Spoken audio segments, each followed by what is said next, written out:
बहुत बहुत स्वागत है बच्चों आप सभी का आज की इस वीडियो में। और आज की ये स्पेशल वीडियो क्लास 10th का आपका जो सोशल साइंस का सब्जेक्ट है बच्चों, यानी कि सामाजिक विज्ञान का, इसके लिए बहुत ज़्यादा इंपॉर्टेंट वीडियो होने वाली है। क्योंकि जैसा कि आप सभी बच्चों को पता है कि आने वाले कुछ ही दिनों में यानी कि 20 दिसंबर 2024 को आपका सोशल साइंस का जो प्री बोर्ड का एग्जाम है बच्चों, ये होने वाला है। ठीक है, अब कुछ ही दिनों में आपका एग्जाम है 20 तारीख को, तो आप तैयारी कैसे करो अपनी अच्छे से अच्छे। इसीलिए आप कम से कम टाइम में अपने सोशल साइंस के प्री बोर्ड एग्जाम की जो तैयारी है उसको बेहतर से बेहतर कर सकें, आपकी जो प्रिपरेशन है वो बहुत अच्छी हो जाए। और सबसे जरूरी बात, अब 20 तारीख के पेपर में 80 आउट ऑफ बहुत अच्छे मार्क्स स्कोर कर सको बच्चों। इस बात को ध्यान में रखते हुए आज हम लेके आए हैं बच्चों प्रीवियस ईयर का, यानी कि पिछले साल का, पिछले सेशन 2023 और 24 का सोशल साइंस का जो प्री बोर्ड का एग्जाम हुआ था बच्चों, उसी के क्वेश्चन पेपर के बारे में। जी हाँ बच्चों, पिछले साल के प्री बोर्ड के क्वेश्चन पेपर को हम देखने वाले हैं। और इस पेपर से ना आपको एक नहीं दो नहीं बल्कि चार फायदे होने वाले हैं। कौन कौन से सर जी? सबसे पहले तो आपको यह पता चल जाएगा कि 20 तारीख को आपका जो पेपर आएगा उसका पैटर्न कैसा रहने वाला है, किस टाइप के क्वेश्चंस, कितने सेक्शन रहने वाले हैं। ठीक है। सेकंड, पेपर का जो लेवल है बच्चों वो कैसा रहेगा, पेपर इजी आएगा, नॉर्मल आएगा, या फिर थोड़ा सा हार्ड, या फिर बहुत ही ज्यादा हार्ड आएगा, ये भी आपको पता चल जाएगा। और तीसरी सबसे जरूरी बात, इस आपके सोशल साइंस में ना टोटल 4 बुक्स हैं, तो इन चारों ही बुक्स से ऐसे कौन कौन से मोस्ट इंपॉर्टेंट क्वेश्चंस हैं जो कि पिछले साल भी आए थे और इस साल भी आने की बहुत ज्यादा संभावना है, वो भी आपको पता चल जाएगा। ठीक है। और चौथी सबसे जरूरी बात, 20 तारीख को आपका जो पेपर होगा ना प्री बोर्ड का, ऑफिशियल एग्जाम से पहले आप घर बैठे ही पेपर की प्रैक्टिस कर सकते हो कि 20 तारीख को जो हमारा पेपर आएगा उसे कैसे अटेम्प्ट करना है ताकि हम पूरे के पूरे नंबर लेके आ सकें। ठीक है। तो ये सारी की सारी बातें, सारी इंफॉर्मेशन आई होप आपको अच्छे समझ में आ गई होगी। अब क्या करना है, आप सभी को इस वीडियो को कंप्लीटली एंड तक जरूर देखना है। और हाँ, ये पेपर जो है ना हिंदी मीडियम के बच्चों के लिए भी है और जिनके पास में सोशल साइंस इंग्लिश मीडियम में उनके लिए भी है। टेंशन मतलब दोनों मीडियम के बच्चों के लिए। ठीक है, तो शुरू करें। और हाँ बच्चों, क्लास 10th के आपके जो भी 5 से 6 सब्जेक्ट हैं, इन सभी के मैंने प्री बोर्ड के क्वेश्चन पेपर की वीडियो बनाई हुई है।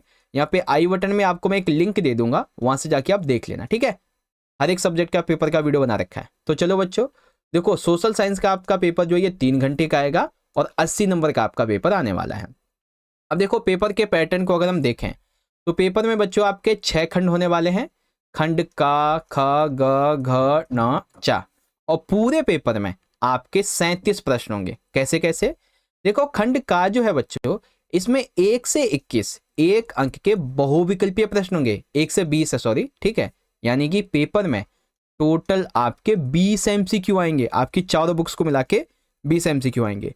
फिर खंड खा आ जाता है बच्चों, इसमें 21 से 24 ये आपके 2 अंक के अति लघुत्तरीय प्रश्न होंगे, यानी कि देखा जाए तो 2 नंबर के टोटल आपके 4 क्वेश्चन होंगे, 21, 22, 23, 24। ठीक है, यानी कि एक एक क्वेश्चन आपके चारों ही बुक से। फिर खंड ग आ जाता है, इसमें 25 से 29 ये आपके 3 अंक के लघुत्तरीय प्रश्न होंगे बच्चों, यानी कि 25, 26, 27, 28, 29 3 नंबर के टोटल 5 क्वेश्चन आएंगे बच्चों।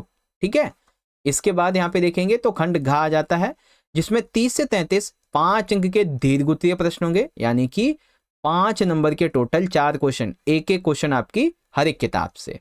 ठीक है, 5वें खंड में देखेंगे तो 34 से 36 ये आपके 4 नंबर के केस स्टडी वाले क्वेश्चन होंगे, 3 क्वेश्चन होंगे।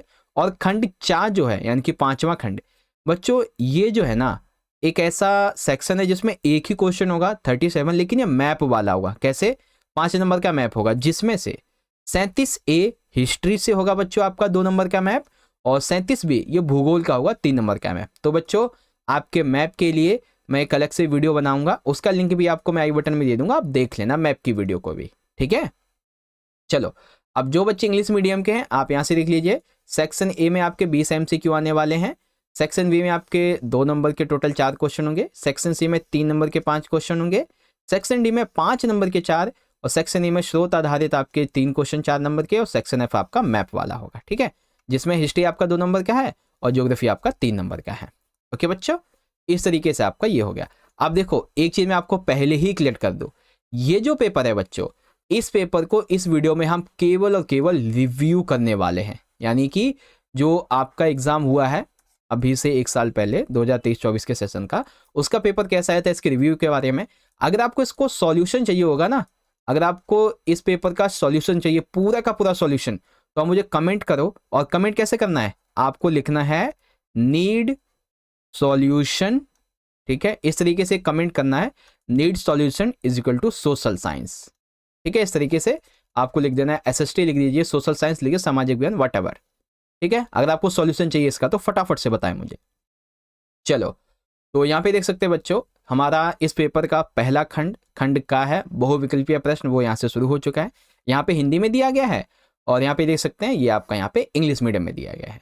ठीक है, तो चलो पढ़ते हैं। देखो पहला क्वेश्चन है कि मान लीजिए आप एक बैंक मैनेजर जो है इसके पद पे काम करते हो। ठीक है, आपके समक्ष ऋण वितरण के लिए 4 आवेदन आए हैं, यानी कि आपके समक्ष ना उधार देने के लिए 4 आवेदन आए हुए हैं। ठीक है, जिसमें आवेदक का नाम, आवश्यक कागजात, समर्थक ऋण आधार और प्रमाण ऋण ये दिया गया है। आवेदक हैं मोहन है, श्याम है, दीपक है और विनोद है। यदि अन्य कारक समान हो तो ये बताइए निम्नलिखित में से किसे सबसे पहले ऋण प्रदान करेंगे ताकि ऋण की वापसी समय पर हो। यानी कि आप किसे ऋण देंगे, किसे उधार देंगे ताकि जो उधार है वो वापस आपको समय पे मिले। तो इस हिसाब से आप देखिए कि आप किससे ऋण सबसे पहले देंगे। ठीक है, बाकी देखिए मैं आपको फिर से बता रहा हूँ, इस पेपर में हम मतलब इस वीडियो में आपको सिर्फ पेपर दिखाने वाला हूँ, आप अपनी तरफ से देखिए कैसे कैसे आप इसको सॉल्व करेंगे। बाकी इसके सॉल्यूशन की वीडियो मैं अलग से बनाऊंगा। ठीक है, अब देखो यहाँ पे इंग्लिश मीडियम में सेम में भी यही देख सकते हैं आप कि आप जो है ना किसे देंगे, जो ऋण है, ठीक है ना, आप किसको बेसिकली लोन देंगे, मोहन को, श्याम को, दीपक को या फिर विनोद को। ये रहे बच्चों आपके ऑप्शंस। ठीक है, चलिए क्वेश्चन नंबर 2 देखो बच्चों, इसमें कहा गया कि निम्नलिखित में से किसने बांधों को आधुनिक भारत के मंदिर की संज्ञा दी है। यानी कि वो व्यक्ति कौन थे जिन्होंने ये कहा कि जो बांध है ना ये हमारे आधुनिक भारत के मंदिर हैं। ठीक है, तो किसने कहा बच्चों, dams as a temples of modern India. तो ये किस व्यक्ति ने कहा बच्चों, फटाफट से सोचो, बाकी आंसर की वीडियो जो मैं बनाऊंगा ना तो आपको बताऊंगा। ठीक है, अब देखो एक महिला है जिनका नाम है श्रीमती पूनम।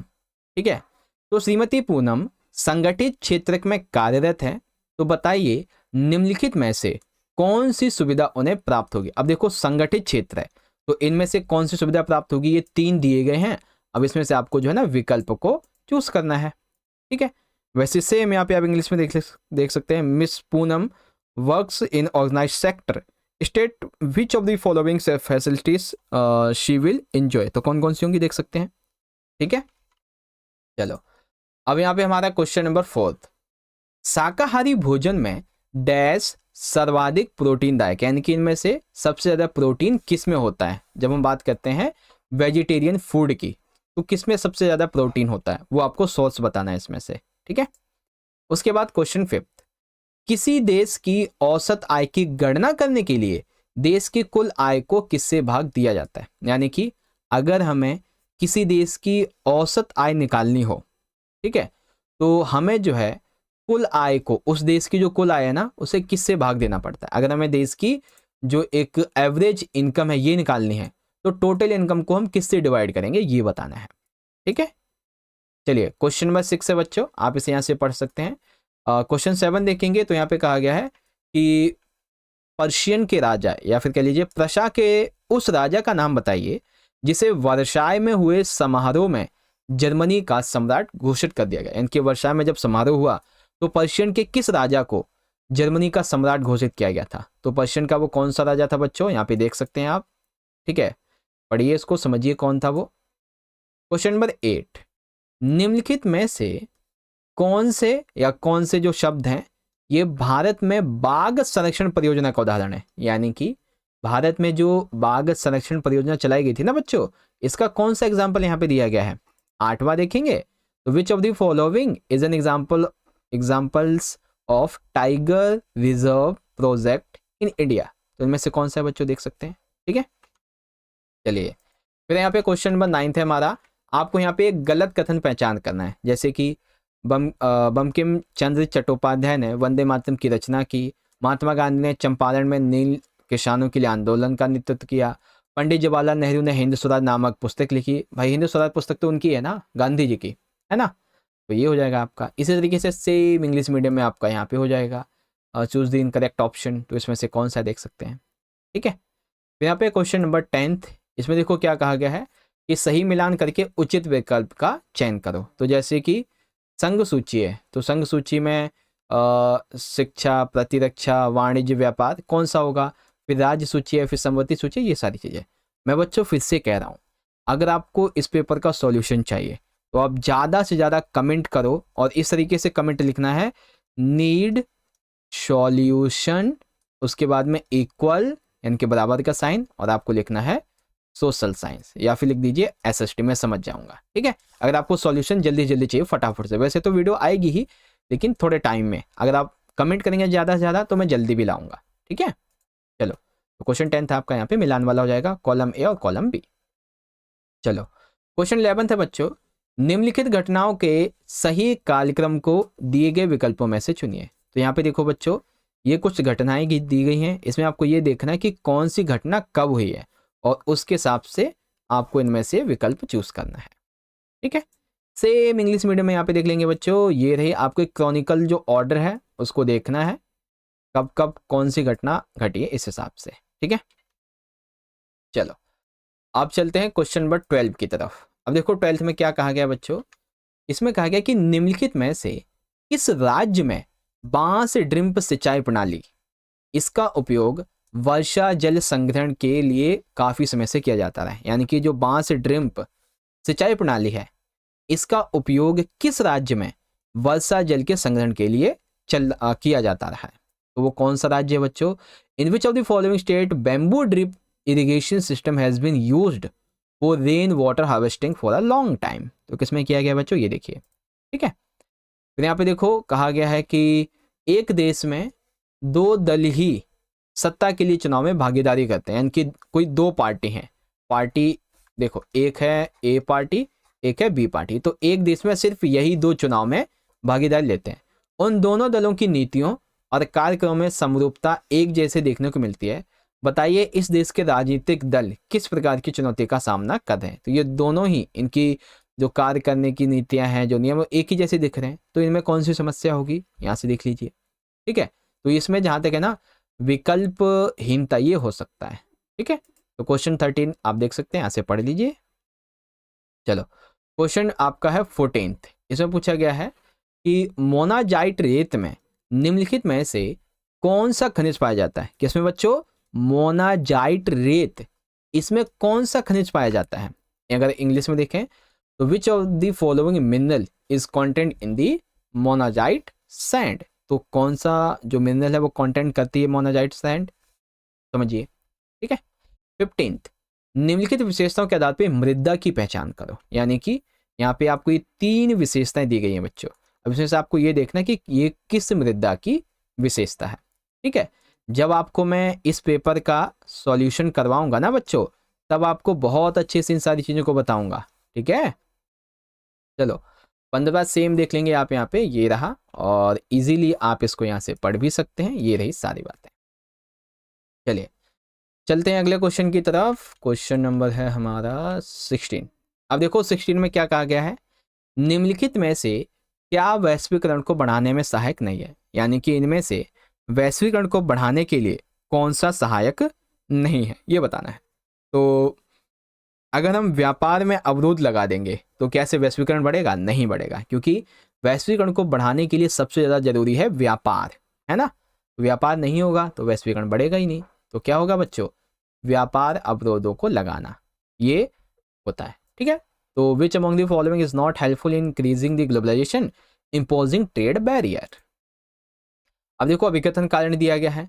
अभिकथन कहता है कि सत्ता में लोगों की भागीदारी लोकतंत्र को मजबूत बनाती है। बिल्कुल सही है, कारण लोकतंत्र का बुनियादी सिद्धांत ये है कि जनता ही सारी राजनीतिक शक्ति का स्रोत होता है। तो बिल्कुल सही, अभिकथन ए कारण आ दोनों सही है, और कारण अभिकथन की सही व्याख्या भी करता है, तो ए वाला राइट है, ठीक है। यहाँ पे आपका ये राइट हो जाएगा कि power sharing among people stand the democracy and on basis basic principle of democracy is that people are the source of all political power. ठीक है, इस तरीके से आप इसको समझ सकते हैं। 18th, यहाँ पे अभिकथन कारण फिर से आ गए हैं। एक देश की अर्थव्यवस्था पर संकट का असर दूसरे देश की अर्थव्यवस्था पर भी पड़ता है। वैश्वीकरण ने देशों की अर्थव्यवस्था को आपस में जोड़ दिया है। तो कारण तो सही है, लेकिन जो ए है ये थोड़ा सा वैसा दिख रहा है कि ठीक ठाक नहीं लग रहा। ठीक है, तो रीजन ठीक है बट असेशन थोड़ा ठीक ठाक नहीं लग रहा है मुझे। चलो अब चलते हैं क्वेश्चन 19 की तरफ। 19 में क्या है कि चाय एक महत्वपूर्ण रोपण फसल है, बिल्कुल ठीक है। भारत में चाय का उत्पादन नहीं होता, ये गलत है, क्योंकि भारत में तो चाय के बागान बहुत बड़े बड़े हैं। आप असम की तरफ चले जाइए, उधर कश्मीर में कन्याकुमारी मतलब तमिलनाडु की तरफ चले जाइए, ठीक है ना, तो यहाँ पे बहुत ज़्यादा देखने को मिलता है रोपण फसल। ठीक है, तो गलत हो जाएगा, यानी कि अभिकथन सही है लेकिन कारण गलत है। ऐसे कुछ कुछ क्वेश्चन है कि tea is important plantation crop, there is no production of the tea in India, ये गलत है, तो यहाँ पे आपका सी है। अब देखेंगे 20वां क्या है। तो 20वां ये कि जापान के सबसे पुरानी पुस्तक डायमंड सूत्र 868 में छपी। योहान गुटेनबर्ग का एक फ्रांसीसी यात्री था। तो एक तरफ तो पुस्तक है, एक तरफ इसकी बात हो रही यात्री की, तो दोनों का मेलजोल नहीं है ना। 20वां देख लेंगे आपका ये रहा असेशन 30। चलो अब हम शुरू करने वाले हैं बच्चों अपना खंड खा। अब ध्यान से पहले मुझे ये बताओ, ये जो आपको मैंने 20 MCQ बताए, ठीक है ना, इनमें से आपने कितने क्वेश्चन के आंसर्स राइट दिए हैं। ठीक है, अभी जब मैं आपको सॉल्यूशन की वीडियो बताऊंगा ना, तब आपको सारी चीजें अच्छे से समझ में आ जाएंगी। चलो खंड खा है बच्चों, अति लघुत्तरीय प्रश्न है, 2 नंबर के 4 क्वेश्चन है। सबसे पहला क्वेश्चन है बच्चों 21, सांस्कृतिक आदान प्रदान में खाद्य पदार्थों की भूमिका का उल्लेख करो। यानी कि जब हम सांस्कृतिक तौर पे आदान प्रदान करते हैं तो ऐसे में जो खाद्य पदार्थ होते हैं इनकी क्या भूमिका होती है, इसके बारे में बताओ। ठीक है, यानी कि mention the role of food materials in the cultural exchange, इसके बारे में। ठीक है, चलो फिर है यहाँ पे हमारा 22, इसमें 2 है, दोनों में से कोई एक करना है। उदाहरणों के माध्यम से बताइए सत्ता में साझेदारी क्यों आवश्यक है, यानी कि सत्ता में हमारी जो भागीदारी है वो होना क्यों आवश्यक है। या फिर आपको ये बताना है, अर्थात अगर आपको ये वाला नहीं आता है तो आप ये वाला कर सकते हो। ठीक है, सत्ता में साझेदारी प्रदान ना करना देश को गृह युद्ध की तरफ ले जाता है। श्रीलंका के विशेष उदाहरण की सहायता से कथन की पुष्टि करो। यानी कि जब हम सत्ता यानी कि राजनीति में अपनी भागीदारी नहीं करते हैं तो ये हमें गृह युद्ध की तरफ लेके जाता है। श्रीलंका के बारे में आपको बताना है। ठीक है, काफी इंटरेस्टिंग क्वेश्चन है। तो explain through examples why power sharing necessary, and आपका ये बी वाला हो गया। ठीक है, चलो अब यहाँ पे हमारा क्वेश्चन नंबर 23, भारतीय संविधान के उन प्रावधानों का उल्लेख कीजिए जो भारत को एक धर्मनिरपेक्ष राज्य के रूप में स्थापित करते हैं। तो भारतीय संविधान में ऐसे कौन सा प्रावधान है बच्चों जो कि भारत को एक धर्मनिरपेक्ष राज्य के रूप में जो है ना क्या बोलते हैं स्थापित करते हैं। तो mention the provisions of Indian constitution which establish India as a secular state. Same अगला क्वेश्चन, अपने दैनिक जीवन में प्रयोग होने वाले किन्हीं 2 खनिजों के नाम लिखो। डेली बेसिस पे हम ऐसे कौन से 2 खनिजों का उपयोग करते हैं जो हम डेली यूज करते हैं, आपको उनके नाम लिखने। ठीक है, चलो तो अगला आएगा हमारा सेक्शन सी, यानी कि शॉर्ट आंसर टाइप क्वेश्चंस के बारे में। चलो देख लेते हैं। ओके, तो यहाँ पे जो है ना खंड गा यानी कि लघुत्तरीय प्रश्न वो हमारा शुरू हो गया है, यानी कि सेक्शन सी है। 3 नंबर के टोटल हमारे 5 क्वेश्चन हैं। ओके, चलो देखते हैं बच्चों। सबसे पहला क्वेश्चन ये है 25, स्वयं सहायता समूह की कार्य प्रणाली पर संक्षिप्त टिप्पणी लिखिए। अर्थात right a brief note on the following of self help group, यानी कि स्वयं सहायता समूह सेल्फ हेल्प ग्रुप, इसके बारे में। ठीक है, 26 में 2 है, का और खा, इसमें से कोई एक करना है। तो पहला क्या कहता है, चावल के उत्पादन के लिए आवश्यक भौगोलिक दशाओं का वर्णन करो। यानी कि चावल जो है ये किस तरीके से उगाया जाता है, इसके लिए जो आवश्यक भौगोलिक दशाएं हैं, किस परिस्थिति में किस भौगोलिक दशा में ये उगता है उसका वर्णन करो। और सेम आगे है गेहूं के बारे में, एक तो चावल के बारे में बता दो या तो गेहूं के बारे में, सेम वही क्वेश्चन है हमारा, है ना, बस फसल चेंज है बस। तो describe the geographical conditions necessary for the production of rice and for the production of wheat, इसके बारे में बता दीजिए। हो गया हमारा क्वेश्चन। अगला क्वेश्चन 27, लोकतंत्र एक उत्तरदायी, जिम्मेवार और वैध शासन प्रणाली की स्थापना करता है, कथन का विश्लेषण कीजिए। यानी कि लोकतंत्र जो है वो एक बहुत ही उत्तरदायी, एक जिम्मेदार और एक जो जनता के द्वारा होता है ना कि लोगों को चुना जाता है, ऐसी वैध शासन प्रणाली इसकी स्थापना करता है।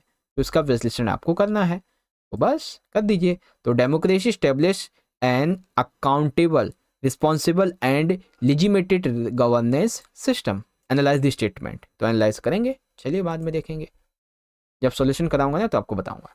तो यहाँ पे 28, उत्पादन में तृतीयक क्षेत्र की बढ़ती भूमिका की समीक्षा कीजिए। यानी कि जो तृतीयक, थर्ड सेक्टर होते हैं, इसके बारे में आपको बताना है कि ये किस तरीके से इंक्रीज होता चला जा रहा है। ठीक है।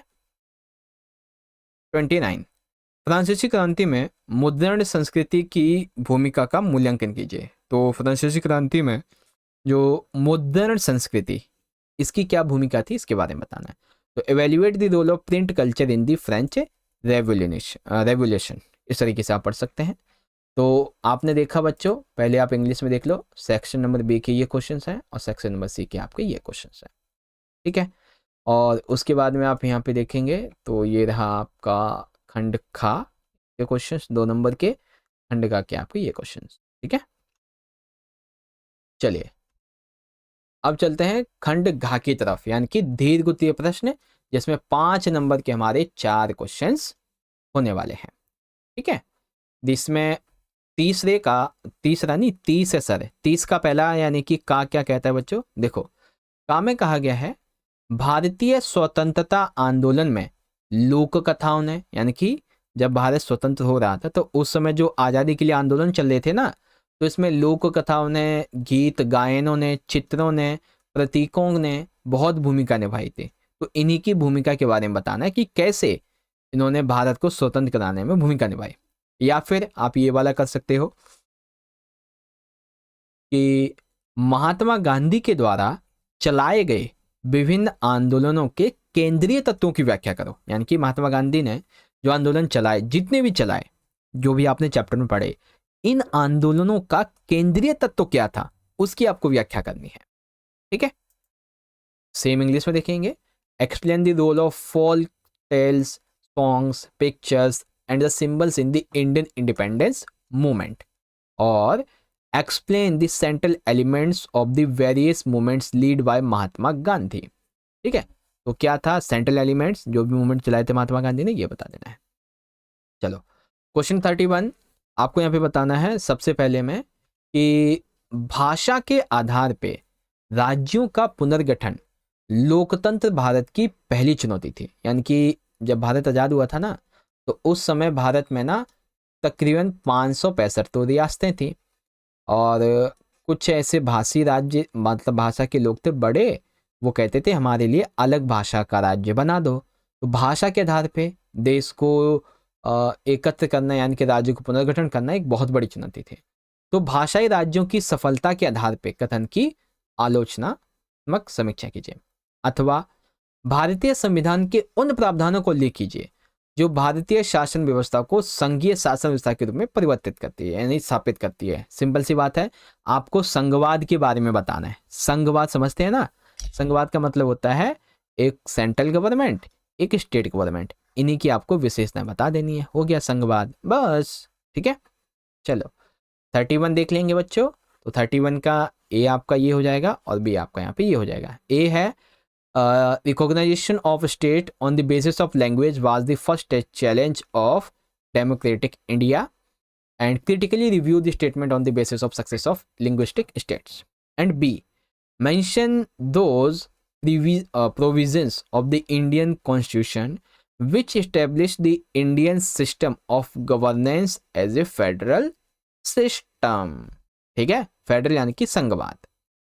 चलिए क्वेश्चन नंबर 32 में देखिए क्या कहा गया है, भूमि संरक्षण के कुछ उपाय बताइए और सतत पोषणीय विकास की आवश्यकताओं का वर्णन कीजिए। आओ बच्चों देखते हैं।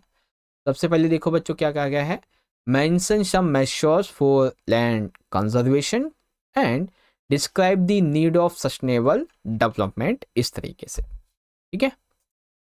चलो 33 का देखिए, भारत में रिजर्व बैंक के कार्यों की परख कीजिए और ग्रामीण क्षेत्रक आज भी साख के लिए अनौपचारिक क्षेत्रक पर निर्भर है, कथन की परख कीजिए। तो आओ बच्चों देख लेते हैं एक बार।